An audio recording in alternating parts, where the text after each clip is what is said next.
In the early morning hours of December 9th, 2001, Michael Peterson called 911 to report that he found his wife, Kathleen, severely injured at the bottom of a staircase in their home. When paramedics arrived, the scene was covered in blood. Authorities immediately suspected foul play, and their suspicion fell on Michael.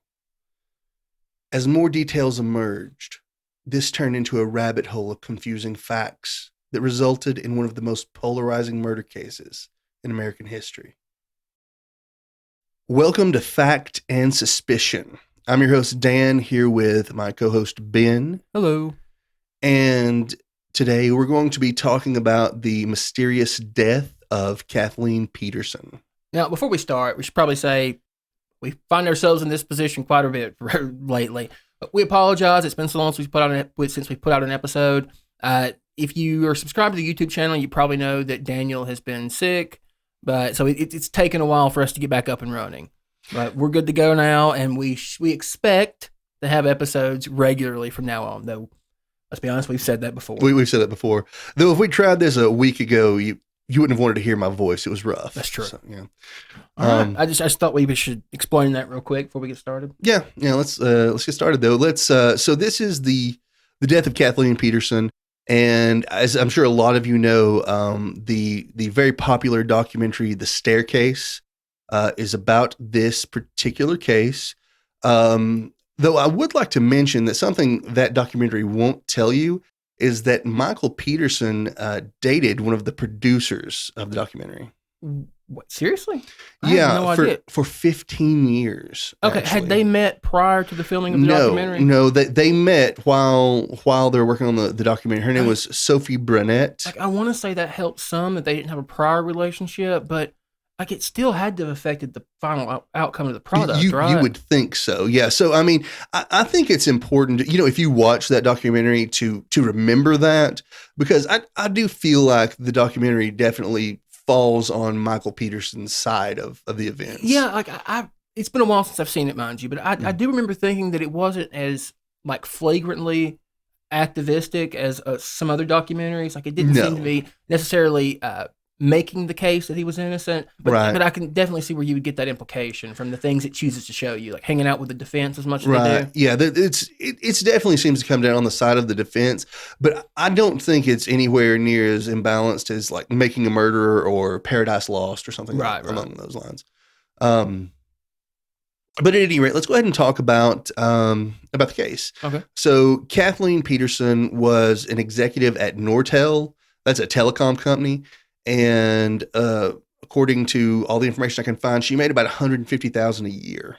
Not shabby. She was the breadwinner of the family. Now, Michael was a novelist, and he had written some novels about his experiences in Vietnam. They were fictitious novels, but they were based on his own experiences. He was a Marine, and he had some success in selling the novels, but he wasn't really bringing in money lately the way that Kathleen was.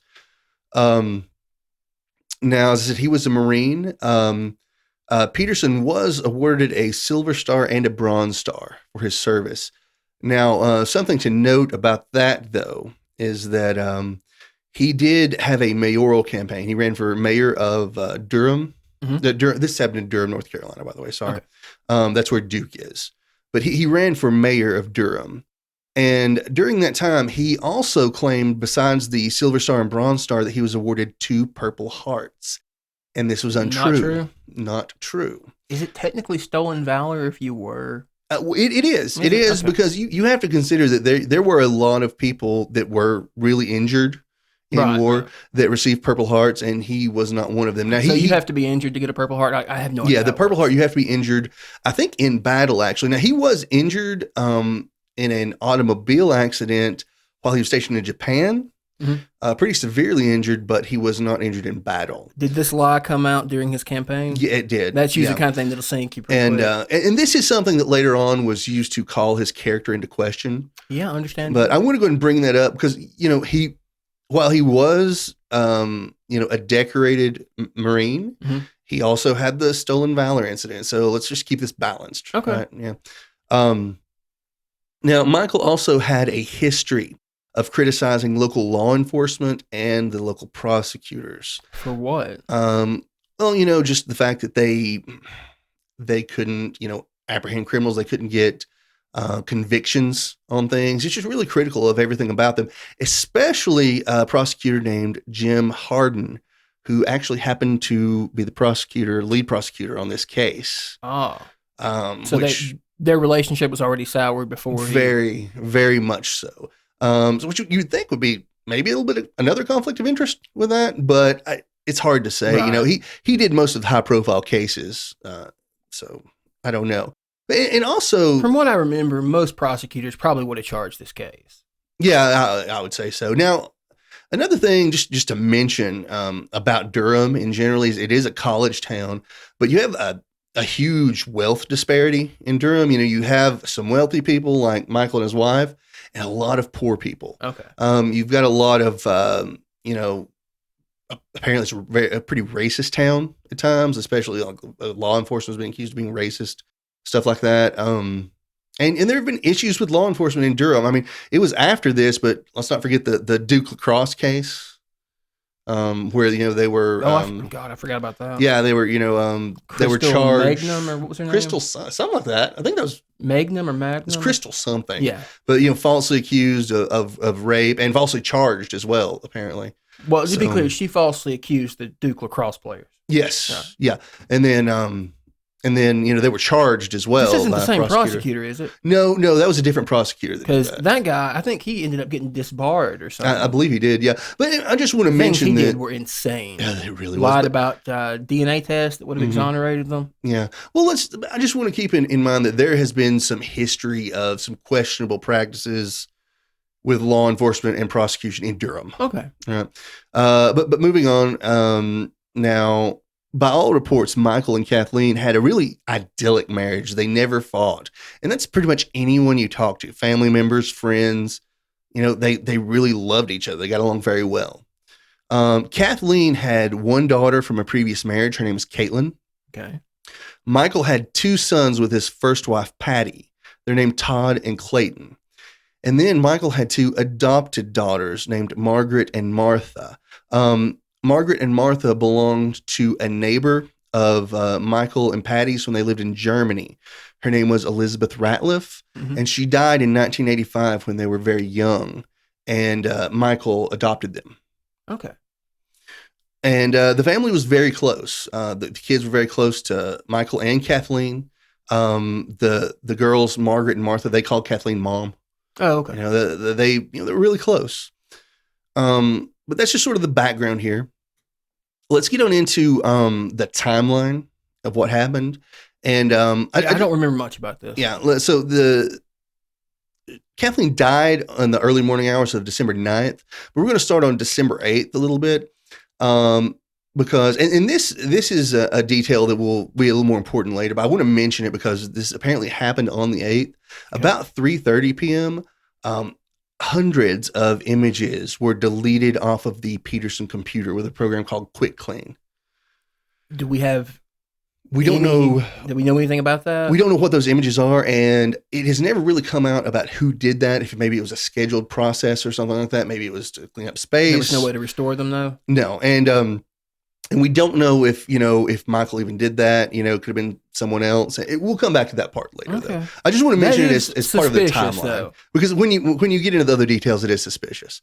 Now, around 7 p.m., Michael rents America's Sweethearts at Blockbuster. Right. And he takes that home, and he and Kathleen watch that while they eat dinner. Now, they're also drinking wine with dinner. That's another important part of the case. Now, Todd was home at the time, but about 10:20 p.m., he left with Christine Tomasetti to go to a party. Okay. Now, I'm not sure if Christine was his girlfriend at the time or just a friend, but Christine did see Michael and Kathleen drinking wine together and seemed to be having a good time when she left. Okay, and what time was this, roughly? 10:20. Okay. About 10:20. Now, at 10:40 p.m., someone did log on to the computer.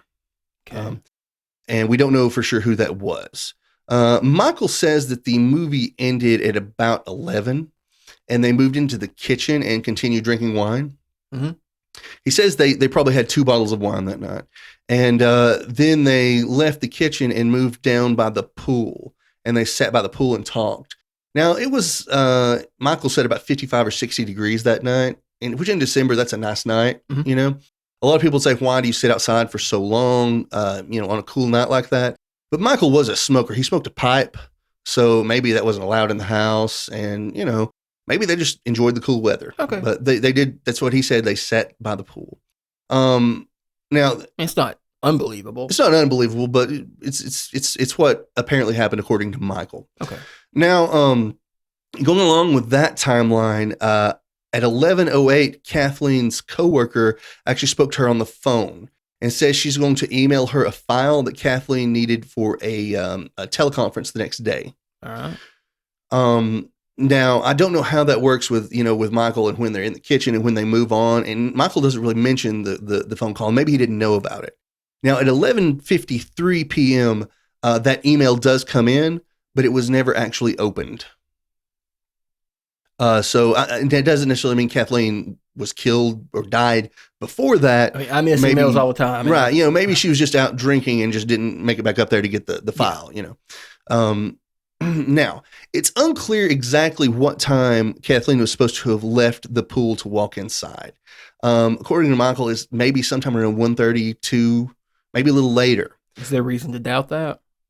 Well, possibly. We'll get to it in a little bit. But Michael stayed by the pool drinking, according to him.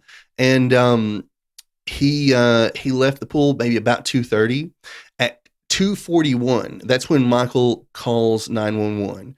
And he actually says on the phone call that Kathleen's still alive at the time. He does sound very panicked in the phone call.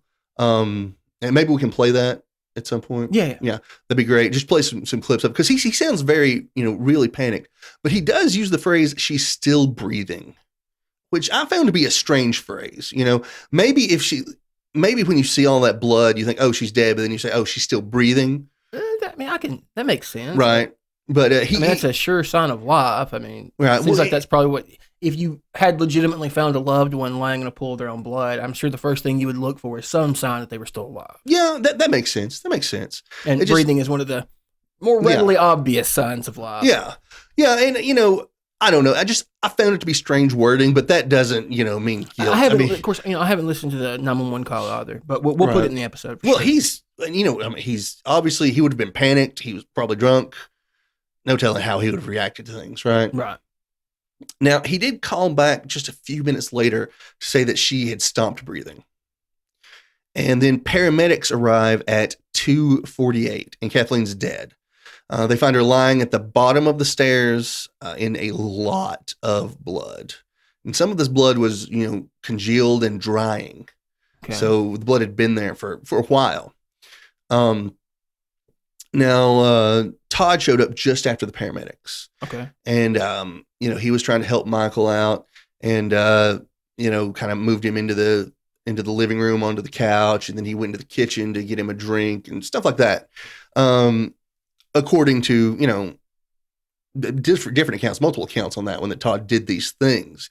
And that's important because even though, when the police showed up, they found this to be suspicious. They thought it looked like foul play. But investigators didn't actually show up they showed up, but they didn't actually shut the scene down till about 3:30. Okay. So you've had people there for, about 40 minutes, 45 minutes before they tape this off and stop people from walking around in it. Is the implication that someone tampered or may have tampered with the crime scene? Not necessarily tampered, but definitely you could have contamination, right? Okay. Because doesn't have to be malicious. Yeah. So it's hard to say, what got moved around, what, evidence could have been, blood could have been smeared somewhere else. Right. They did find, I'll get into the scene in just a second. Sorry. Okay. But I just wanted to mention that, there was some possible contamination with that, and we'll get into that in a second. But at some point, and obviously, investigators already said this looks suspicious to Michael. And at some point, he logs onto his computer again that night, which is weird, about 4 or 5 o'clock. Okay. And at 5 a.m, he goes ahead and contacts his lawyer. Are the investigators still at the home at this point? Yes. Right. Now, some people would say going ahead and contacting a lawyer at that point shows guilt. It's just smart. Like, I understand why people think that, but if they tell you it looks like a murder scene, you're the last one to see her alive, you find her body, and you're the husband, like you are the primary suspect. Them, you're an idiot. Yeah. You should get an attorney. He should have contacted his lawyer. I don't think that shows guilt. I never hold getting an attorney against people, because you should. Right. Now, he would end up being arrested and charged with first-degree murder. Now, and was it soon after? It wasn't it wasn't that night, obviously, but pretty soon after he was charged with first degree murder. And we'll talk about the charge later, because I think first degree murder was not the correct charge for that. But we discuss this all the time with prosecutors making the wrong charge. Right.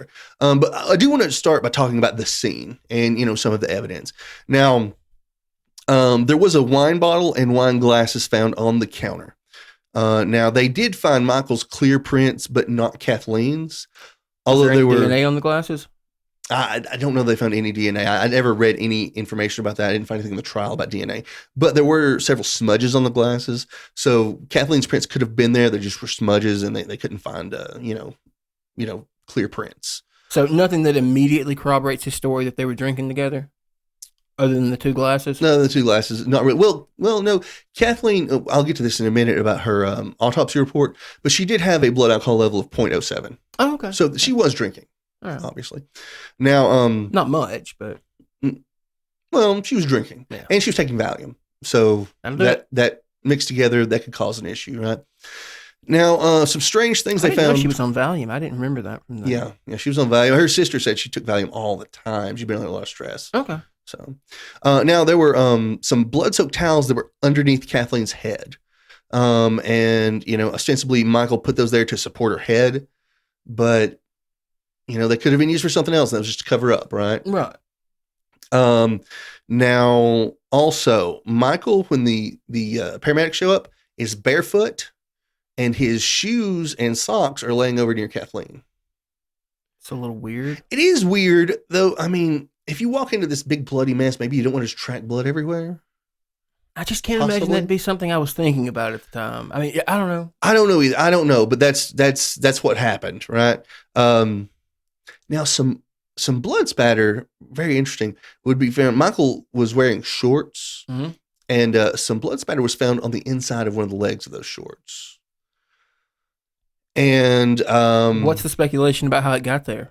Did he have an explanation? No, the defense really doesn't touch on that one, but prosecution definitely used that one. I mean, it seems like you'd want an explanation for why the victim's blood was on you like that. Yeah, and particularly he said in a spatter pattern. Yeah, well, he did, he did, get down with Kathleen. He actually went over and embraced Kathleen's body at one point. They just let him do that, so. It's hard to say how that would end up there. You said spatter. Was this like a particular But this pattern? was spatter. This did appear to be spatter on the inside. It wasn't just a big stain. So that is, that's troubling. How would it have gotten on the inside, though? It is very confusing. And we don't know for sure. We don't know. Now, it wasn't a ton of spatter. It was just a little bit. I'm just not sure what to make of it. How did it get there? I don't know either. And probably as far as the blood goes, the most damning piece of evidence against Michael is that on the back of Kathleen's leg, now Kathleen was found on her back, right? Okay. On the back of her leg, there was a bloody footprint made by Michael's shoe. And how does he say that got there? That again, the defense doesn't really deal with that. The defense calls into question a lot of this evidence because of contamination of the scene. But I mean, if you're talking to a jury, that's something you need an explanation for. I agree with that. I do agree with that. But so much of this was called into question because of that. I mean, the fact that, Michael even went up and embraced her. He was next to her. He was trying to, maybe trying to revive her. They say that anything could have happened, moving her around. Maybe he was kneeling down. That happened. I mean, this may be a little far-fetched, but imagine, she's lying there on the ground. You're kneeling down. Maybe you try to move her around and her leg is pulled on top of the back of your shoe because you're on your knees. I suppose. I mean, but tell that to a jury. Yeah, I could not find anything in testimony about that footprint as far as the defense goes. But I'm sure the prosecution hit on it. Oh, they hit on it for sure. It was there. It's important to note that. Now, lots of blood spatter. Okay. And one area is sort of smeared, like someone tried to wipe it, but there's more spatter on top of that. So that's really strange. And it's something the defense will say later is that, Kathleen had slipped and she was trying to get back up and maybe was pulling on the wall there, which wiped it. And then there was more spatter after, because, and we'll get into this more later, but what the defense says is this is not like a cast off pattern of spatter where she was being attacked. It was where, she was coughing and blood was going all over the wall. Couldn't they have checked for like spittle with it? Well, it wasn't, I don't know exactly if they would have found that, but according to the expert, it wouldn't have been necessarily in her mouth. It was blood kind of running down her face, and then she'd cough and it would blow that blood off. Gotcha. Right? Okay, yeah. Also, there are just a couple drops of blood on the ceiling in the hallway next to the staircase, but it's not much. How far away are these? It's pretty close, but it's only a couple drops. And that's really all it's on the ceiling. Now, there's also some blood on the front door. And how far away is that from the stairs? She's very close to the front door. She just basically came in the front door, and there's where the stairs are. Okay. Now, initially, Michael thought she fell down all the stairs, but that apparently was not the case. Oh, I thought she did fall down the stairs. Well, now the defense would say, the defense would say she was going up the stairs and fell just backwards, maybe 5, 10. I don't remember exactly how many steps it was. Just 5 or 10 steps up, she fell backwards and hit her head, and that caused the gashes and everything. Had she, was it so close to the wall that had she fallen, she'd have hit the wall? Yes, and there were impact marks on the wall. That they identified. So she definitely seemed to fall back and hit there. But Michael initially, when he called, he thought she had fallen down all the stairs, is what he said. But apparently that's not what happened. And like I said, there's blood on the front door, on the outside of the front door. Yeah, that seems like a reasonable assumption if you didn't see it happen. And blood on the walkway. Okay. Outside. But just not a lot. Just some blood on the front door, some on the walkway. So for the most part, the blood was where it should have been. Yeah, for the most part, yeah. Okay. Now and let's remember, like Todd walked in. There was some blood in the kitchen, but like Todd walked into the kitchen, right? He walked into the bloody mess. It's so hard to say anything about that blood because of the way the scene was treated. Police were probably walking through there too. There's no telling who all walked. So the only reason I bring that up about the blood is I'm just making sure that there's no indication that the crime happened somewhere else and she was moved. Like no, there is no indication of that. If she was murdered there. Okay. Yeah. Gotcha. Maybe possibly attacked right outside and then it moved inside, but right in that area. Okay. Now, talking about the body, the medical examiner initially determined that she died from a fall. However, after the autopsy, they decided that she had died from blood loss. But she did have head trauma too? Well, not really trauma. She had injuries to the scalp. She had several gashes, like 7 long gashes on the back of her scalp, but it didn't appear to be like a brain injury or anything like that. So she died from blood loss mainly from cuts to her head? Yes.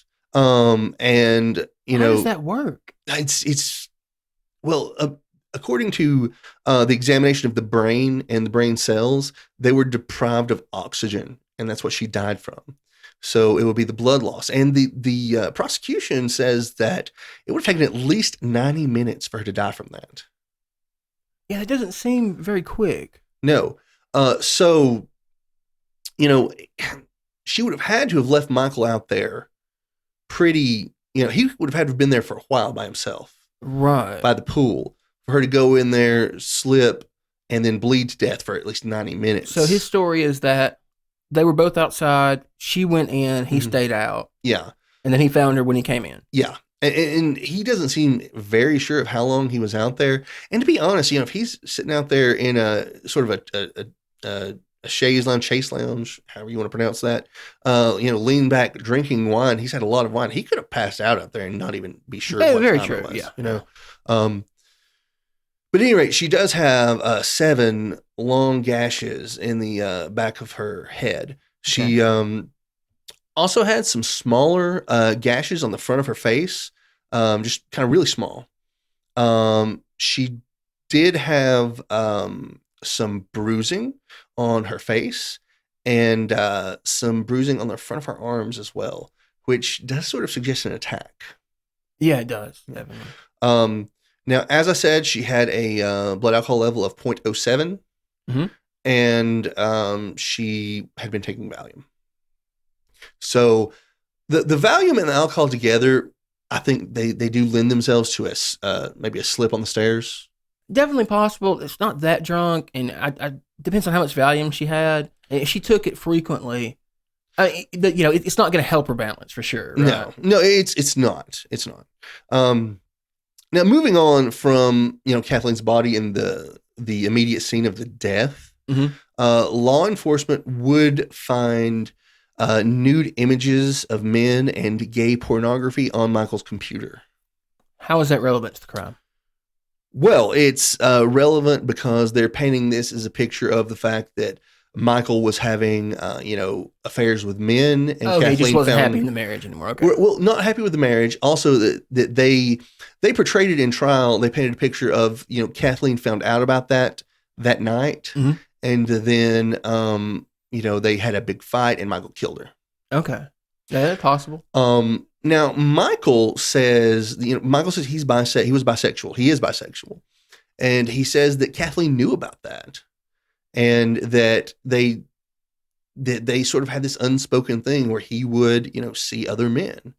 Law enforcement actually found printed out emails of interactions between Michael and a male escort that he'd been planning to meet, and that particular meeting never happened. The escort had to cancel, but this was planned. This was planned. They actually. So part of me thinks that he may be telling the truth here, just because you said there was a program he used that was deleting files earlier. Like, if he really wanted these gone, he would delete all of them. Why wouldn't he have deleted these as well? Exactly, right. So maybe it wasn't even him deleting things off the group. Maybe someone else was deleting things. Maybe Todd or Clayton had some porn on there they deleted. Possible. The timing is really weird, and using a program that completely deletes it like that. It's very strange. It's suspicious. Yeah. But again, there was still a lot of this on the computer, right? Yeah. Now the prosecution would actually call this male escort to testify. His name was oh my goodness, his name was Brad. There it is. I couldn't find it in my notes. Sorry. Okay. Brad. They called Brad to testify, and Brad talked about how he was planning to meet Michael, and the prosecution really drilled him about some details about what his meetings with clients involved. And it got kind of graphic. They asked him, what kind of sex would you have with clients? Okay. And, again, why would that be relevant? Well, it's really not. And I'm really surprised that the judge allowed that to go on, because all this is doing is prejudicing a jury, because like I said, we're in Durham, North Carolina. Right. And you have a lot of people here that probably, are very homophobic. That prosecutor knew exactly what he was doing. He knew exactly what he was doing. And I said, I'm surprised the judge allowed this. And they got really graphic, about the sex and things. I mean, sometimes, that sort of thing can be relevant to a crime, right? Yeah, but I don't think in this case it was. Asking a random male escort what he does, come on. When you've already established that he was planning to have a meeting with Michael and they discussed it, and you have the emails printed out to prove it. I don't know why Michael would have printed out these emails. Maybe he wanted to keep the emails and delete them off out of his email account. So maybe. I don't know. That seems a little dumb if you're trying to hide it. Maybe he wasn't trying to hide it. Maybe Kathleen did know about this Was stuff. this potential prejudice, or I say potential, was this a note that they've hit on in appeals? Yes. They thought that it was unfair they were able to introduce that, and it was very prejudicial. Weird. Very prejudicial. Now, I mean, what's the probative value? Can't find any? No. Now, I will say, though, that some parts of Brad's testimony when he was cross-examined did seem to maybe help out the defense, because, they asked him, did Michael talk about his wife? And he said, yeah, he definitely did. He said he was very happily married, that this meeting was just about sex, and that he had a great wife that he loved very much. And you can see that in the emails that are printed out. Brad said that most of his clients were married men, and that he said that a lot of their wives knew about it and they were fine with it. Okay. Now, we don't have any proof that Kathleen knew about this side of Michael, other than the fact that Michael said she knew about it, but he's really vague on it. He says, we didn't really talk about it much. It wasn't something we talked about, but I can understand why that would be sort of an unspoken thing you don't talk about a lot. Touchy subject. Yeah, touchy subject. Now, when his messages back and forth to the escort, did they seem to suggest that the wife probably knew? Did it seem like a dark secret to him that he was trying to keep? It didn't seem like any sort of dark secret, but it didn't explicitly say that his wife knew about it either. Okay. But again, you do have Kathleen, trying to check email earlier that night. She was apparently got on the computer to check for the file at some point. So, you do have the potential of the fact she could have run across some gay pornography on the computer when she did that. And that's what prosecution is sort of leaning on, is that she discovered that, they had a fight, and then, Michael killed her. However, that does not go with murder one to me. That does not show any sort of premeditation. Now, so I know that it gets a little tricky, but from what I understand, the intent that's required for first-degree murder can be formed in most places can be formed at any time between the commission of the crime and the thought. Right, but they're saying that Michael Peterson you don't have to spend a day planning it. Is what I'm saying. And I'll get into this more in a moment when we talk about the alleged weapon, right? But they say that Michael Peterson took something and beat her over the head repeatedly with it and caused her to bleed to death. That sounds like a crime of passion. That does not sound like any sort of premeditation to me. Yeah, so I agree. I think that was definitely the wrong charge if you really think that's what happened. I think second-degree murder would have been the correct charge, but, if we want prosecutors to charge differently, we're going to have to force them to do that. You may be right on that. Now, that is one motive, is perhaps an unhappy marriage. Michael was, maybe stepping out there, or maybe Kathleen found out about it. You do have motive there, possible motive. Just to clarify, when I said we need to force them, I meant through legislation. Yeah, that obviously. Just wanted to clear that obviously. up. Right. Please don't go attacking random prosecutors. No, let's not do that at all. Now, another possible motivation was money.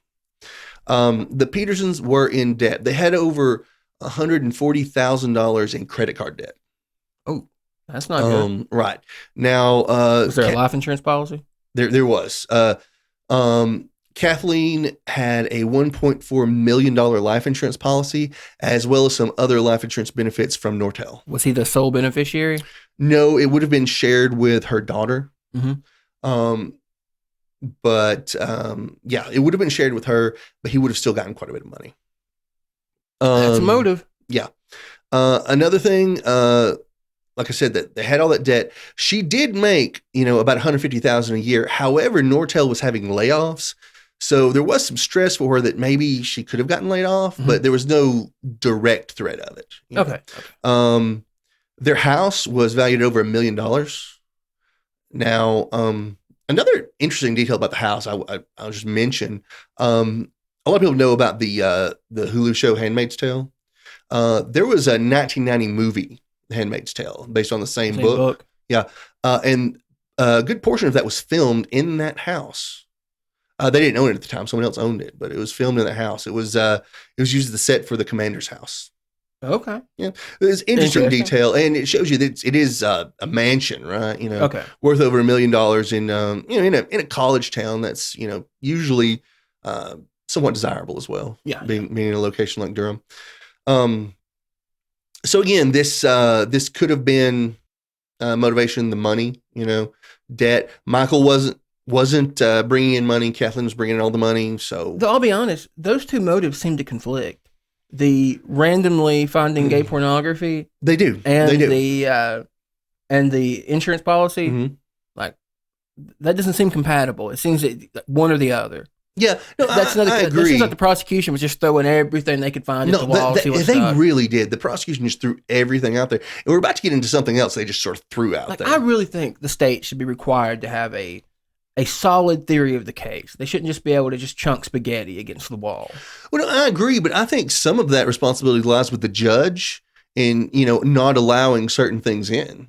right? If you've built a case about this and you're introducing something else, like if your theory is that, they found out, that Kathleen found out about this gay pornography, so he murdered her in, a fit of rage or whatever, why are you allowing their financials to be entered as evidence? Right. I mean, and there's no way that you as a prosecutor can believe in good faith that both of these motives are beyond a reasonable doubt. No. Well, he definitely killed her because of the gay porn thing. Right. But if you don't buy that, then he definitely killed her over the money. Yeah. And you know what? That's just shameless. And honestly, and I'm going to do a lot of criticizing of the prosecution, what we're talking about here.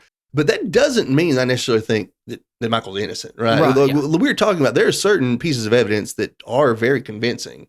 But I do want to talk about another couple of things that they just threw at the case here. Just some, and some of it's not random, but some of it I can't believe was allowed. Now, do you remember, everyone remembers Michael Peterson's neighbor in Germany that we talked about, Elizabeth Ratliff? Yeah. Right. She died in 1985. Well, it comes out that she was also found dead at the bottom of a staircase in her home. Really? Yeah. And prosecutors jump on this, right? Now, German officials ruled when, her body was found that she died from a cerebral hemorrhage. And then an autopsy was performed by U.S. Army Dr. Larry Barnes, who confirmed she died of a cerebral hemorrhage.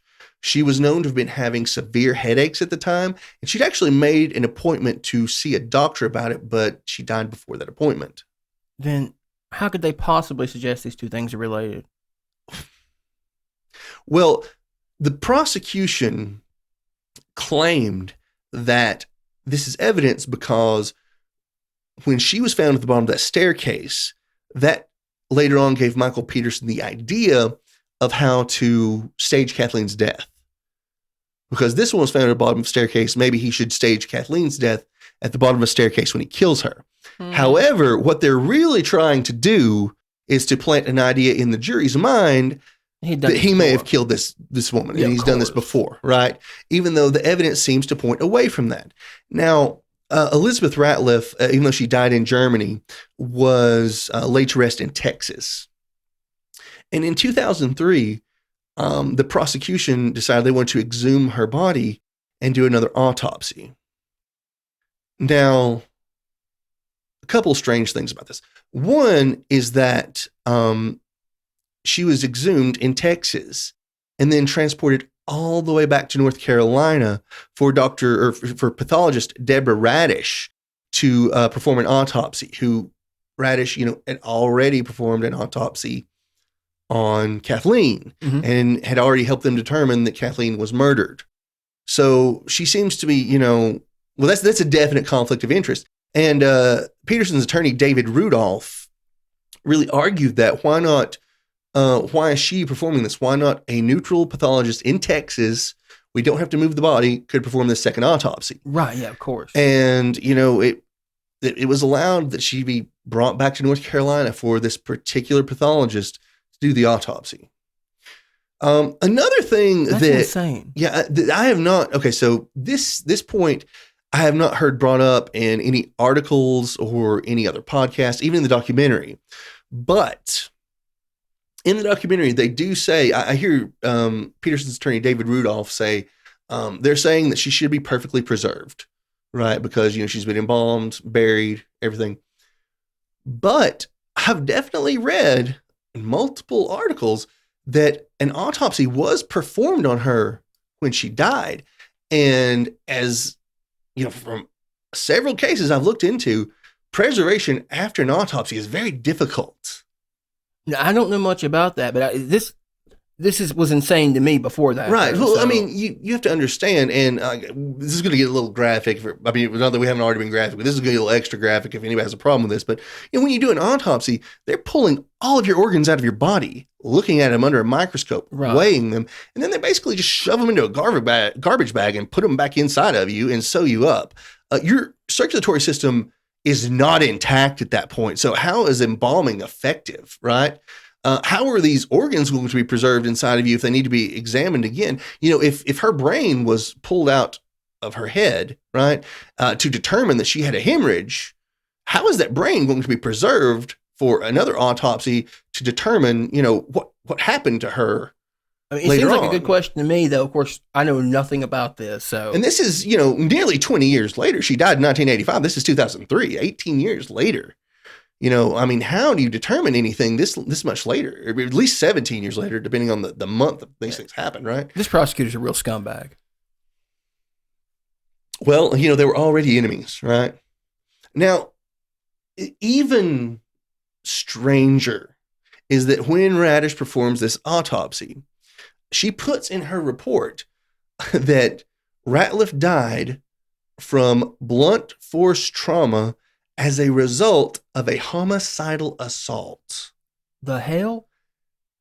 And how could she possibly know that? Exactly. Now, David Rudolph argued very strongly that this is, a very prejudicial report. It's inflammatory. It's intentionally prejudicial. Exactly. You cannot write that down in a report that this was the result of a homicidal assault. You can put down, you can check suspected homicide. Right. You can say blunt force trauma, but you can't say this was a blunt force trauma as a result of a homicidal assault. You can't say that, especially when you've already had, a German official and a U.S. Army official determined that this was a cerebral hemorrhage of natural cause. Back when when it happened, right? When it, in 1985, just after it happened. So I'm shocked that a judge even let that in. I am too. That is the most shocking thing to me that was allowed in. Anything about Elizabeth Ratliff, he sure, at the time. Maybe he was suspected for a few seconds, but he really worked with German officials. He answered all the questions. He was very helpful. And then he adopted this woman's daughters and raised them as his own after. It's just such a strange thing to bring in. I can't believe it was allowed at all. It's obviously it was there to say, hey, he probably murdered this woman and murdered Kathleen the same way. This trial sounded like a clown show thus far. Oh, I didn't remember it being this bad. And of course, it's been years since I've seen the documentary. Really was. And, this is not, these are the facts here. This is not me being possibly swayed by the Staircase documentary. Right. Which I'm really trying not to be because I have seen that multiple times. But yeah, there's that. Now, there's another thing we need to move on to mention here, and that is the murder weapon. Kathleen's sister, Candace Zamperini, had gifted Kathleen and some other family members blowpokes several years before. Now, I didn't know when they said blowpoke, I had no idea what a blowpoke was. I was just about to ask that. But it's similar to a fireplace poker that you would have, except it's hollow and there's a hole that you can blow into sort of while you poke it, and then you put it in there and blow into it, and it stokes the fire. Okay. And according to Candace, she loved her blowpokes so much, she gave her sisters, and some other people blowpokes as a gift. Seems like a strange thing to be attached to, but strange thing. Now, this blowpoke was never found when they were going through the Peterson home. Authorities could not find the blowpoke, and they thought that this must have been the murder weapon and Michael had disposed of it. Now, the blowpoke was, a long instrument, rigid, but not very heavy because it was hollow. Mm-hmm. So they thought that it could, cause these, if he beat her over the head with this blowpoke, it could cause these gashes, but not any fractures to the skull, anything like that. Were there any wounds that it matched? I mean, did they have the one from the sister they looked at? They did. Yeah, they had hers, and they had, another one that she'd gotten from the other sister they recovered. And, you can't just say that this caused that gash, right? Because you're smacked on the head with this, and that's what caused that gash. It's not like it's a knife. It's not like they discovered that this couple had received a gift. How long ago? I'm not sure. I'm not sure how many years before it was, but it had been years. And a rather odd gift at that. Yep. And then took its absence as evidence that it was the murder weapon. Yes, and they really married their case to this blowpoke. They were talking about the blowpoke all the time. Hit her with this blowpoke. That's obnoxious. All the time. Well,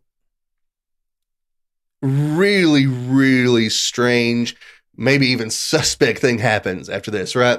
Okay. Prosecution gets all the way through their case. Defense gets just about all the way through their case. They're getting ready to rest, the defense is. The blowpoke is found in the garage. In the garage? It's sort of a basement garage, right? But how had they not found it thus far? Who knows? Who knows how this was not found, right? Was it covered in blood? Nope. No blood. They tested it, no blood whatsoever. There were some bugs stuck to it, some cobwebs. It was dirty. It was just leaning up against the wall. So it looked like it'd been there for a long time? It looked like it'd been there for quite a while. They tested it very well, could not find any blood. So obviously this blowpoke was not the weapon. Yeah. It was found by Michael's son Clayton. And people have called in Clayton's reliability as far as this goes. Obviously, it was the blowpoke, and it was old. It didn't exactly match the one that Candace owned, but it did match the one the other sister owned. Oh, okay. So the ones that would have been at the same time, it was the same type of blowpoke. It matched, and so it had to be the blowpoke. But like I said, Clayton's reliability was called into question. Because, and I mentioned this, I don't want to like drag Clayton through the mud or anything, but when he was younger, Clayton had been found guilty of trying to bomb a building on the Duke University campus, and he served 4 years in federal prison for it. He had a homemade pipe bomb that did not explode. He tried to set it off, though? He tried. He placed it. I don't know if he tried to make it explode, but he did place the pipe bomb. Okay. So, people think, Clayton is already a criminal. He's a troubled young man. And he's the one that found this. They think it's suspicious. And I'll be honest with you, it is extremely suspicious. The prosecution gets so married to this blowpoke and they find it like on the last couple of days of the trial. Yeah. But let's be honest, if the prosecution... Sure, if they were planting it, surely they'd have put some blood on it or something. No, I'm not saying they planted it. No, not at all. This really helped the defense more than anything, right? Of course. But let's say that it's very suspect when they found it when they did, right? But if the prosecution has gotten into the case, and let's say it's like a month into the case, right? Mm-hmm. And the prosecution is just completely married themselves to this blowpoke. It may be smart if you do run across it not to bring it up until later, until the prosecution rests. So, I'm not saying maybe the defense, hid it and brought it back or anything like that. You know what? They may have found it quite a bit earlier and just didn't mention it. Didn't let the documentary team find out about it, and then just held on to it as its ace in the hole for the end of the trial. I don't blame them. Possibly, but he obviously. You shouldn't be violating discovery rules, but no. But the blowpoke wasn't the murder weapon at any rate, right? Yeah. They may have just let them hang themselves with the blowpoke, but they didn't, plan a new blowpoke or anything like that. Right. Okay. Now, the whole notion of the blowpoke being the murder weapon seems kind of ludicrous to begin with. Yeah, they just found an object that he'd been given at some point. Just some random thing. Well, it has to be that, obviously. Obviously, we can't find that in the house. It fits the description. This is the murder weapon, right? So, no. Now I do want to get back into the blood spatter, though. Okay. So, like this is the last of the real evidence I want to get into. Okay. Now, the prosecution called a blood spatter analyst with the SBI. That's the State Bureau of Investigation. That's what they call their state, investigating team in North Carolina. Right? Mm-hmm. He's SBI blood spatter specialist named Dwayne Deaver. Okay. Now Deaver said that all this blood spatter they're finding along the walls, this is all a cast-off pattern where she had been hit with a long instrument and, hitting, and then there's cast off when you bring it back. I was just about to ask what that meant. Gotcha. Right. He says that most of this is that, he says that, there were the 2 drops of blood on the ceiling in the hallway. That's also cast off. And he says basically the whole scene lines up with the prosecution's theory that she was beaten to death. So that was consistent with someone hitting someone over the head with something. Yeah, this is what their specialist says. Now, we've mentioned how, Michael had David Rudolph, who was known as kind of a high-powered defense attorney. Mm-hmm. And, they spent quite a bit of money on Rudolph and their whole defense. And they had a pretty expensive blood spattering list as well. I'm guessing it's Henry Lee. It was Henry Lee. It's always Henry Lee. Yeah. We've talked about Henry Lee before. Our first case was Danny Casolaro, right? Mm-hmm. And Jean Benet Ramsey. He worked on that. He worked on Jean Benet. He was involved in the O.J. Simpson case as well. Yeah. So you cannot get a more high profile blood spatter analyst. You can't get a more better known one. This guy wrote books about it, right? He is accepted as the. He has been accused of saying whatever he's paid to say at times, but when you work with the defense, you're going to get that accusation. You're going to get that accusation, and I mean, you can't get a bigger name in blood spatter. Let's just put it that way, right? And he was, if I remember correctly, he was lied to in the Danny Casolaro case. He was. He wasn't given the pictures. He actually came back later and said he disagreed with that because they didn't provide him with all the evidence. And he said, I can only do because he didn't actually get to see the crime scene. He was shown pictures, and they showed selective pictures what they wanted him to see. Yeah, they didn't show him everything. Yeah, but in this one, he did get to visit the scene and see everything. Okay. Now he basically refuted just about everything that Deaver said. He said that none of this was cast off from an item. Okay. Right. He said that all of the spatter along the walls seems to have been from coughing, where, blood's running down her face where she's bleeding from all these gashes, and she coughs and it sprays all over the walls. Now, he actually does a demonstration of this in court. He gets like a big white poster board type thing and puts ketchup in his mouth and coughs it, and it looks a lot like it, right? Okay. And, he basically just refutes everything. He says those 2 drops on the ceiling in the hallway, he said there's no way that that's cast off, because cast off, you have a series of droplets that all go in one way. And 2 drops is not cast off in any way, he said. You can't make that determination. And, that seems reasonable. He says that this is much more consistent, with a fall and someone bleeding out from the fall and, coughing, trying to struggle to get up. And that's Henry Lee. That's this huge name in blood spatter. That's what he says. So that seems to refute what, the SBI analyst says, right? I mean, I don't know. As a layperson, it seems convincing to me. It seems convincing to me as well. But that's what happens with the blood spatter. And that seems to me to be an acceptable, answer to the blood spatter. But I will see something that I think may have hurt them on on Henry Lee's testimony, is that they actually did I don't know if you call it like a focus group or a test jury or something like that. But they had some people listen in on what Henry Lee was planning to testify on, before the trial. See what they thought. And they got complaints that, they couldn't understand him for his accent. He just talked over there. I mean, if you've heard him, it's a reasonable complaint at times. I mean, he has an accent, but he's understandable. And again, this might be, like another factor of like a small town Durham. Yeah. Like this is a wealthy Asian man with an accent. They're like, speak English around here or something. I don't know. To be fair, like I've heard him several times. His accent is pretty thick. You can understand him. But I mean, I could understand that criticism. But I don't think it should affect how you vote as a juror. No, but like I said, the test jury, they didn't really like Henry Lee. So that may have hurt them on that. But that's most of the evidence and the things introduced in trial that I want to discuss. But Michael was found guilty. He was found guilty on October 10th, 2003. I mean, after that trial, what do you expect? Well, I thought maybe a hung jury. Right? Maybe.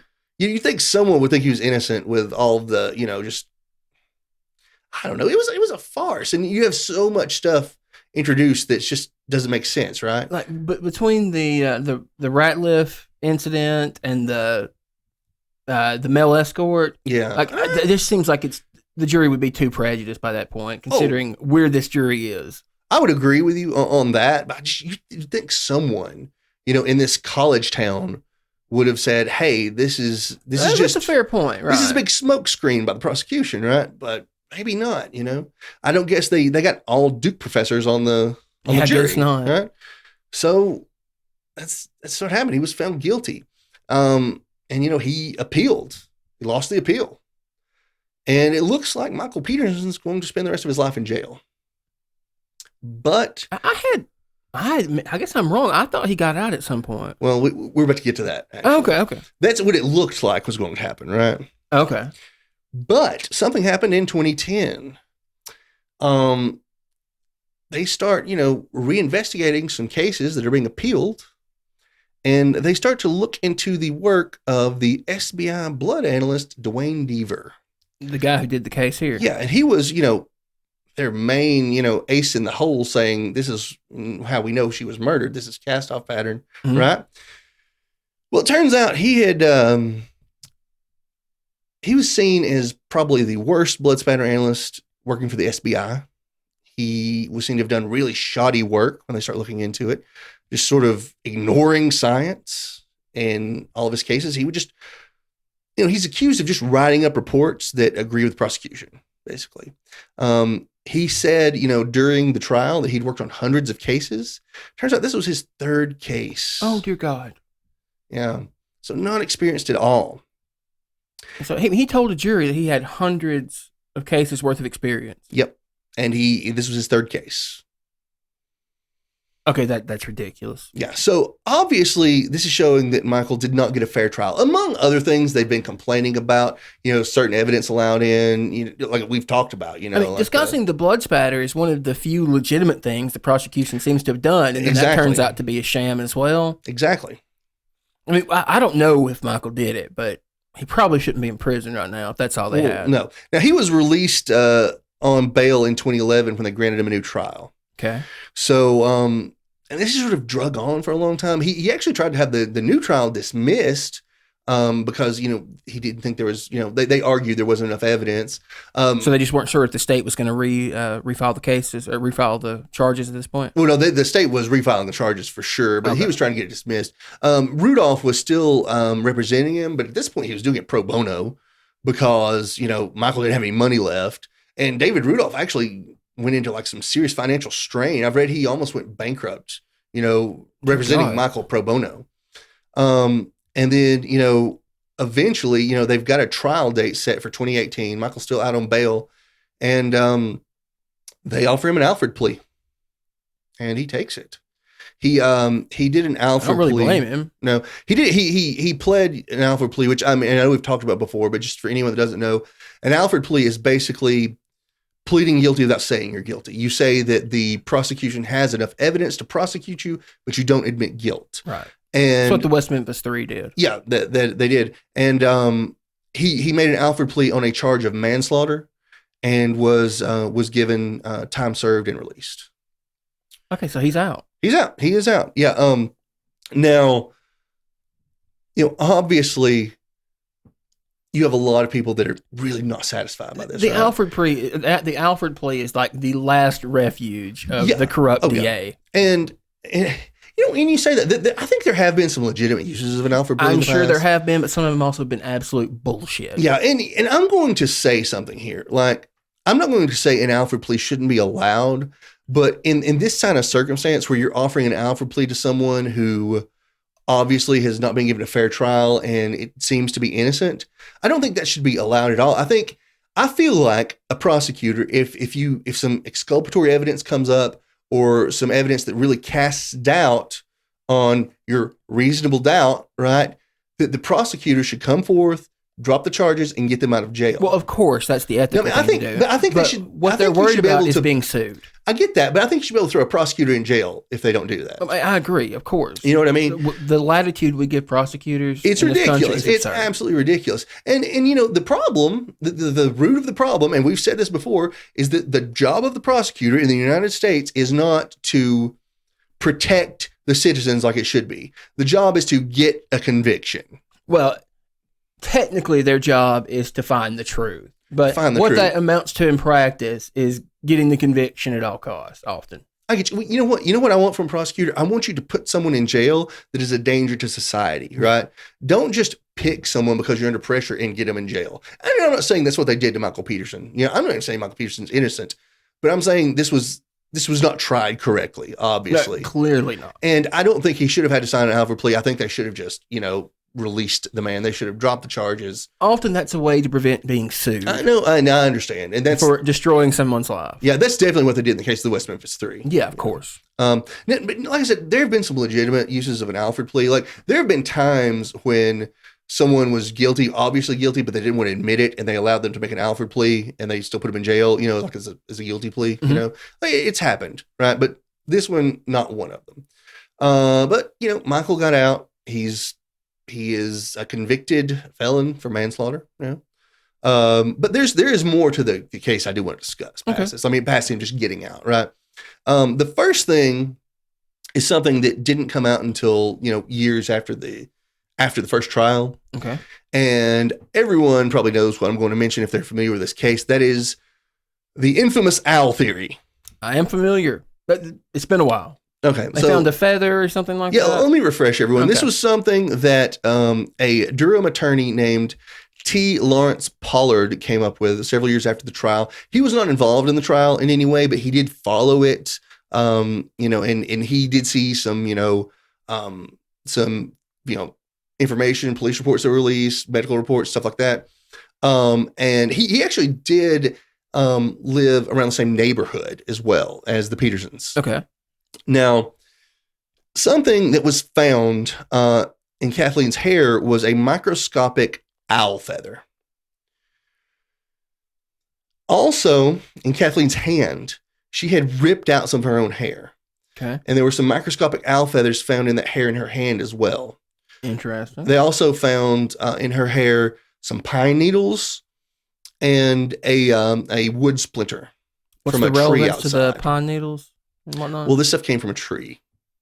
Where an owl would have been. Okay. Right. Now, it is, was put forward by T. Lawrence Pollard that Kathleen may have been attacked by an owl on her way into the house. Now, on the surface, this sounds crazy, right? I mean, would not be my first choice for an attack animal, right? And I don't think that anyone, any human in the U.S. has ever been killed by an owl attack. But owl attacks can be pretty vicious. They do leave gashes, an owl can get kind of, if they attack your head, they can get hung up in your hair, and they leave deep cuts. Wouldn't he have heard screams, though, if his wife was being mauled by an angry owl? I didn't touch on this, but they actually tested that in the Stairway documentary, or the Staircase documentary. They actually played a recording of a woman yelling from the bottom of the staircase, and they went out and sat by the pool, and they could not hear it. Oh, that's interesting. I'd like to know how loud it was. It was pretty loud on on the camera. It seemed like, that's not proof. Obviously, that's not objective proof of how loud it was. But also, we're working with the fact that Michael was probably drunk and could have been passed out for all we know, right? But the theory is that she's walking in and an owl attacks her, gets maybe hung up in her hair. It causes all these gashes, right? She fights the owl off. That would also explain how she gets a few smaller abrasions on the front of her face. Maybe even some bruising if she's swinging her arms around and maybe hits the door frame or something, right? That would explain the blood on the walkway leading up to the door, the blood on the front door. And then, if she's coming in the house and she's got these cuts all over, she's bleeding down her face maybe.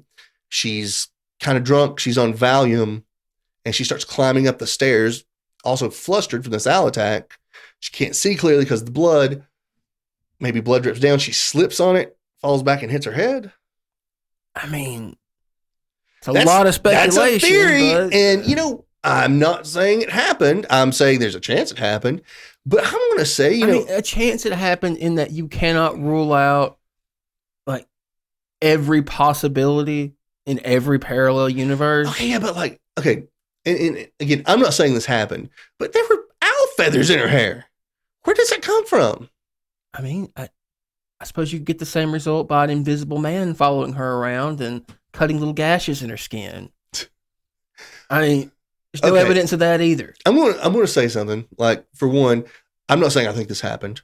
I think it's super interesting. I think it's a possibility because, I mean, it checks all the boxes, and shows what may have happened. But I can't say that it definitely happened. I like this theory. It's just an interesting theory. Yeah, I mean, of all those like out there theories of any of these cases we've looked at, this is probably my favorite one, just as far as interesting goes, right? And it's possible, but I have been thinking too, though, like, could that have happened if maybe he beat her over the head with a branch, and the owl was in the tree branch? Very possible. I didn't consider that, but yeah, seems.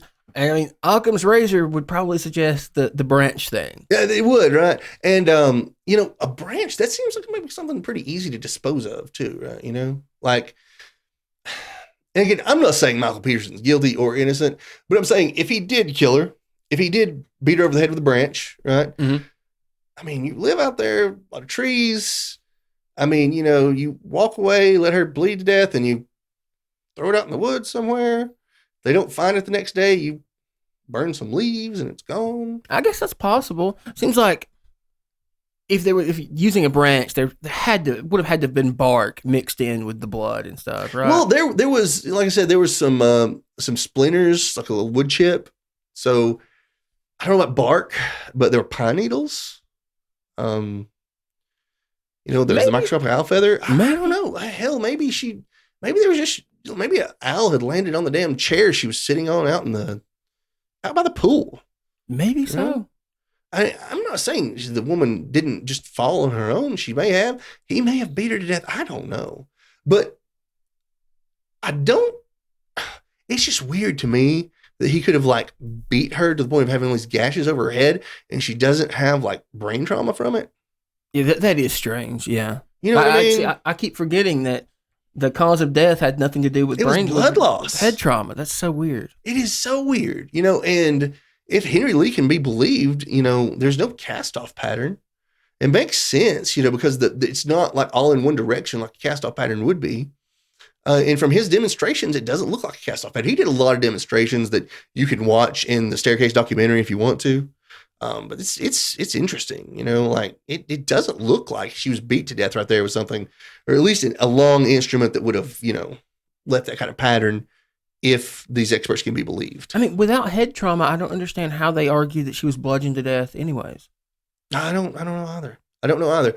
And just, the fact that the prosecution, they did some shady stuff in this. Yeah. And that makes me doubt his, maybe that shouldn't make me doubt his guilt necessarily, because there is still blood spatter on the inside of his shorts. He took his shoes off next to the body. I mean, what the prosecution does technically has nothing to do with whether Michael killed his wife. It doesn't. But it does affect whether he should be in prison. It does, yeah. And he's out of prison now. And like I said, I can't make my mind up if I think this man's innocent or guilty. I can't. I don't know. What do you think? I don't know. I mean, from what you've told me of the prosecution's case, I don't think they got anywhere near beyond a reasonable doubt. No. I would say Michael should definitely be free. But let's talk about, like just our opinion here, right? Whether he did it, I don't know. Honest to God, I don't know. I don't either. I think it's plausible that she just fell.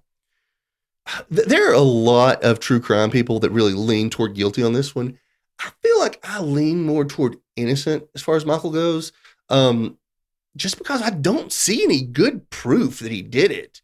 I mean, there are a couple things. There's that footprint on the back of her leg, and there's that blood spatter on the inside of his shorts. I would like explanations for both of those. I would too, but I mean, like, it's far from, just like conclusive. Yeah, of course. No. I mean, this is not like, some kind of smoking gun by any means. No, not at all. No. But like, that aside, like I said, I don't know what happened. I don't know. But there is something else I think is worth mentioning. Okay. And weirder than the owl theory? It is so weird. It's one of the weirdest things we've ever talked about. Okay. And I honestly really thought about not including this, but it is too interesting to skip out on. Okay, let's hear it. Now, I need to point this out, though. I cannot find a single article about this anywhere. Okay. But this is a YouTube video that I'm going to talk about. And it's a video of Todd Peterson. Okay. It's Todd. Unless Todd Peterson has a doppelganger that has worked really hard to appear like Todd Peterson and just troll everybody, this is Todd Peterson. Okay? I didn't realize you were talking about the video. I'm talking about the video. It's just insane. It is so crazy. I found this just a couple days ago. Honestly, I'm wondering how you're even going to explain this to them. Okay. I'm going to go on a limb and say none of you who are watching this video have ever seen this video. We should put up a link to it, though. Okay, yeah. So they can watch it. And this is a video that Todd Peterson recorded on his phone. I don't even know where he posted it because this is on a YouTube channel that is not Todd Peterson's, that they said they reposted this. I don't know. Okay, his camera is vertical in it. So he's used his phone. So he's probably recording for like TikTok or something like that. No, it seems it's a little way too long for TikTok. Shit. TikTok limits you at 3 minutes. Is there a... He did say somebody put this on TikTok, but I mean, he may have been out of it. Is there a social media platform that has longer TikTok style videos? I think you could have posted it on Instagram, but it's not on his Instagram. Shows what we know about social media. Yeah, we're behind on that. I know about TikTok, but it's definitely on TikTok. I don't use Instagram much. You could probably post this on Twitter, a video that long. I've seen long videos on Twitter. I don't know how long they can go. So we know it's definitely him. It's not sure him. Where he posted. It is him. I did a lot of extensive, looking back for what I can find of Todd's life to try to make sure it's him. It's him. It like some of the, it just stuff lines up. Like some companies on his Instagram, he says he's worked for, like he really did work for those companies. So this is the man. Okay, we've rambled long enough trying to say I know this is Todd Peterson. Okay, so he starts this video. And he says he's going to do one of the hardest things he's ever had to do. He's about to call and have his dad arrested for the murder of his mother. Now, he's not talking about Kathleen. He's talking about his biological mother, Patty, she died back in July. Okay. And what happened is I believe it was a heart attack. That's what Todd says. But I just know her health had turned badly, right? Okay. She and Michael Peterson were actually sharing an apartment in Durham at the time. And Michael was there with her. She, has some kind of turn for the worse. He calls Todd. Todd comes over. Todd calls 911. Ambulance comes, takes her to the hospital. She dies at the hospital. Okay. Now, Todd says he murdered her by waiting so long to call 911, which is, that seems like a stretch. But he says, and Todd says he did it for money. That was the reason. He said that was always the reason. He thinks that he killed Kathleen for the money. Todd does. And he says, probably even Elizabeth Ratliff for the money. We should probably also point out while we're at it that he does discuss his history of alcohol abuse. He does. And Todd is rambling in this. And he seems utterly unhinged in this video. So, I can't say you can put a lot of stock in exactly what he's saying. Okay. You can put no stock in the You can put no stock into it whatsoever. But it's worth mentioning because this is a crazy video. Todd, he rambles for 11 minutes and 30 seconds. He talks about how he was the top earning American in the 6th most dangerous city in the world. He mentions that a few times. Yeah, he's really hung up on that 6th most dangerous city thing. He talks about his alcoholism. He says that his dad tried to break Todd's sobriety. And I'm going to be honest with you, it appears that Todd fell off the wagon. Hard. Yeah, if you watch this, not just this video, because from this video, I decided to look up his Instagram, and there are some strange videos on his Instagram. And they start, like his Instagram, had been active a few years ago. He went silent and didn't start back until, I think, this past November. Okay. And there's some really strange stuff. So his mom died in July. It's possible he fell off the wagon in November and this stuff just snowballed. I don't want to talk about just the weird stuff that's on there other than he's doing some I just want to be clear that the accusations he makes, you have to take them with a massive grain of salt because a big block of salt. Just a truckload of it. Yeah. Because he seems really unhinged in the videos to the point where I'm not even going to post it or show it because this probably is one of the worst moments of this guy's life. Yeah, no, definitely. But he made the accusation, right? And he says that he actually said that when his dad was in prison, he helped him take out hits on some people. I didn't catch that part. He was really rambling in it. So obviously, I think Todd's dealing with some addiction issues, maybe some mental illness, and I'm not trying to make fun of Todd. Or anything like that. The man is obviously having some trouble. His mom just died. He's been through a lot of traumatic stuff in his life. But he did he made the accusation, right? So it's worth discussing. So it's worth mentioning it, right? But you guys can go check it out if you want to. We can put up a link for it. I'll we're not put putting any of it in the video, but we can put up a link to it. Yeah, sure. They want to see it. And my recommendation is don't do it at all. But if you want to, we'll see about that. Now, that's pretty much all I've got on this case. We talked about, what we think happened, and I feel like this particular case is just sort of defined by how polarizing it is, right? Like people have really strong opinions on this one. I mean, I'm sure they do, but to me, this seems to be a case defined by how corrupt the prosecution behaved. Yeah, well, and I think that may be expected when the prosecutor is a bitter enemy of the defendant at this point, right? Mm-hmm. I will say I feel like the judge really dropped the ball on this, allowing some of this stuff in, though. I mean, there's no question. I hate to say I'm not saying that the judge was like on the prosecutor's side here. I don't necessarily think that. I think he just I mean, it's not uncommon. Made some bad decisions on this one. Judges tend to be more pro prosecutor because they usually come from being prosecutors themselves. Yeah, actually, Jim Harden, the prosecutor, he's a judge now. Yeah, makes sense.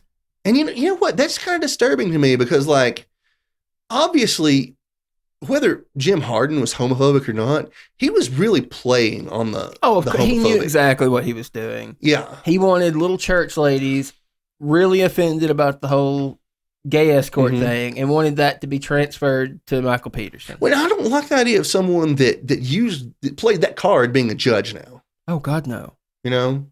I don't like it. And I'm not going to come out here and say, Michael Peterson's innocent. I think there's a lot of evidence both ways on this one. Yeah. I just can't make my mind up on it. Now, I don't think it's particularly difficult as far as the trial goes. I don't think they got anywhere near beyond reasonable doubt. No. And that is something that David Rudolph said so many times.